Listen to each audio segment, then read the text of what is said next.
একেবারে উলটপুরা। কথায় আছে ঠেলার নাম বাবাজি। বাংলায় ভোট লড়তে এসে বিজেপি হারে হারে টের পাচ্ছে বাংলার মাটিতে সাম্প্রদায়িক রাজনীতির কোনো জায়গা নেই। এবার রাজ্য বিজেপিতে বদলাচ্ছে স্লোগান, ধীরে ধীরে বদলে যাচ্ছে হিন্দু হিন্দু ভাই ভাই স্লোগান। সংখ্যালঘু ভোট ব্যাংক নিয়ে সুর নরম হচ্ছে কিন্তু পদ্ম শিবিরের ভিতরে। হিন্দুত্ব নিয়ে সুর বদল করেছে এবার হিন্দু হৃদয় সম্রাট শুভেন্দু অধিকারী পর্যন্ত।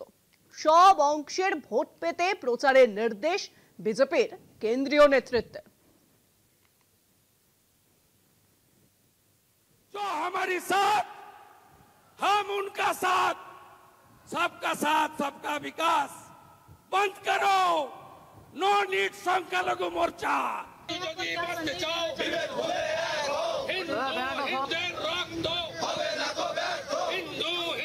ভোট বড় বালাই। মুসলিম ভোট নিয়ে কয়েক মাসের মধ্যে উল্টো সুর। কিছু মাস আগেও বঙ্গ বিজেপির যে নেতারা সুর সপ্তমে তুলে চিৎকার করতেন, মুসলমানরা আমাদের ভোট দেয় না, যারা আমাদের সঙ্গে নেই আমরাও তাদের সঙ্গে নেই। পরিস্থিতির বাধ্যবাধকতায় তারাই এখন বারবার মনে করিয়ে দিচ্ছেন ভারতীয় মুসলমানদের সঙ্গে বিজেপির কোনো শত্রুতা নেই। বিরোধী দলনেতা শুভেন্দু অধিকারীর মুখে আর শোনা যাচ্ছে না হিন্দু হিন্দু ভাই ভাই স্লোগান, বরং শুভেন্দু এখন বলছেন আমি বলিনি সংখ্যালঘু ভোট চাই না। আমি বলেছি, অন্য লোক কারোর দায়িত্ব আমি নেব না, যে আমরা পশ্চিমবঙ্গে মুসলিম ভোট চাই না, কথা বলি না, আমরা পাই না। নরেন্দ্র মোদীজির সমস্ত স্কিমের বেনিফিট সবাই পাচ্ছে, কিন্তু ভোটের সময় মুসলিম এলাকাতে আমাদেরকে গেলে বলা হয় হিন্দুদের পার্টি এসেছে, এরা জয় শ্রীরাম বলে।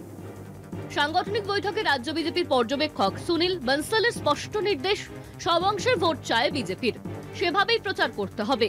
শ্রমিক রাজ্য বিজেপির দায়িত্ব নেওয়ার পরে সমীকরণ বদলের ইঙ্গিত মেলে। তিনি সংখ্যালঘু সমাজকে বার্তা দিয়ে বলেন ভারতীয় মুসলমানদের সঙ্গে বিজেপির কোনো শত্রুতা নেই। আজকে সংখ্যালঘুদের বুঝতে হবে যে বিজেপির লড়াই সংখ্যালঘুর বিরুদ্ধে নয়, বিজেপির লড়াই কোনো মুসলমানের বিরুদ্ধে নয়। হ্যাঁ, আমরা লড়াই করছি আপনাদের বিরুদ্ধে, কারণ আপনাদের বাড়ির ছেলেরা যারা হাতে পাথর নিয়ে ঘুরছে, আমরা ওই পাথরটাকে কেড়ে নিয়ে ওখানে বই ধরিয়ে দিতে চাই। যারা তলোয়ার নিয়ে রাস্তায় নেমেছে, আমরা ওই তলোয়ার কেড়ে নিয়ে তাদের হাতে কলম ধরিয়ে দিতে চাই। বিসর্জনের মিছিল আর মহরমের মিছিল একই সঙ্গে একই রাস্তা দিয়ে একই সময়ে হেঁটে যাবে। শ্রমিকের এই পদক্ষেপেই শিলমোহর দেয় কেন্দ্রীয় নেতৃত্ব। বিজেপির কেন্দ্রীয় নেতৃত্ব বুঝতে পারছে শুধু এক অংশের ভোট ক্ষমতা অর্জন সম্ভব নয়। এই পদক্ষেপের পর শুভেন্দু অধিকারী কি কোণঠাসা হয়ে সুকান্ত মজুমদারের সঙ্গে বৈঠকে বসলেন?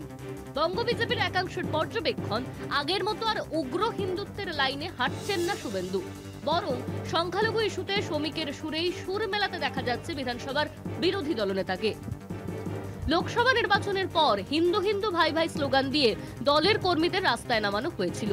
এবার তাদের কি বলবেন বিরোধী দলনেতা? প্রশ্ন উঠছে রাজনৈতিক মহলে।